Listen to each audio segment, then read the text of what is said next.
Friends, picture a world where a king's name, once carved in stone and sung by bards, vanishes without a trace.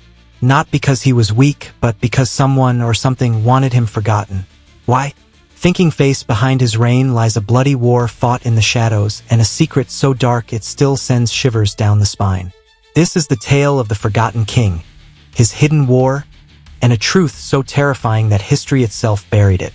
Are you ready to uncover what they didn't want you to know? In the heart of a rugged land, where mist curled through valleys like a living thing, there was a kingdom called Vernhold. It was the 10th century, a time when empires clashed, and the world was shaped by iron and ambition. Vernhold's people were hardy, their lives carved from the stone of their mountains and the dark forests that whispered secrets to those who dared listen. At the center of this kingdom stood a fortress, Black Spire, its towers piercing the sky like the claws of some ancient beast. And ruling from its throne was a man whose name would one day be erased. King Tharion, the Silent Flame. Tharion was no ordinary king. He was young, barely 25 when he inherited the crown, with hair as dark as the ravens that circled Black Spire and eyes that seemed to see beyond the mortal world. The people loved him, not for his wealth or his armies, but for his heart. He walked among them, shared their bread, and listened to their fears. He built granaries to feed the hungry, forged alliances with warring clans, and filled Vernhold's library with scrolls from lands as far as Byzantium and the distant east. His banner, a silver flame split by a black sword, flew proudly over the land, a symbol of hope in a brutal age. But Tharion was more than a benevolent ruler. He was a seeker of truths, drawn to the mysteries that others feared. In the shadowed halls of Black Spire, he pored over ancient texts, deciphering runes that spoke of forgotten gods and hidden powers. His closest confidant. In the aftermath, Tharion retreated to the hidden chamber beneath Black Spire.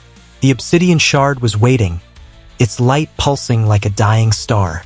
It showed him a final vision, a world consumed by the abyss, its shadows spreading like wildfire, devouring everything in their path.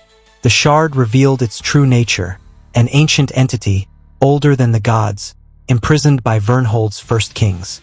Tharion's curiosity had weakened the runes that bound it, allowing the abyss to whisper its poison into the hearts of men. The secret was this: the Shadow War was not just a fight against traitors but a desperate battle to keep the abyss contained. Every death, every betrayal strengthened it. Tharion realized there was only one way to stop it. The shard demanded a sacrifice, not of blood, but of memory. To seal the abyss forever, Tharion's name, his kingdom, and every trace of his existence had to be erased from history. Only then would the world be safe. With a heart heavy as stone, Tharion called the remaining sentinels to his side. He gave them an impossible task: destroy every record of Vernhold, burn the scrolls, shatter the statues, and swear an oath to never speak his name.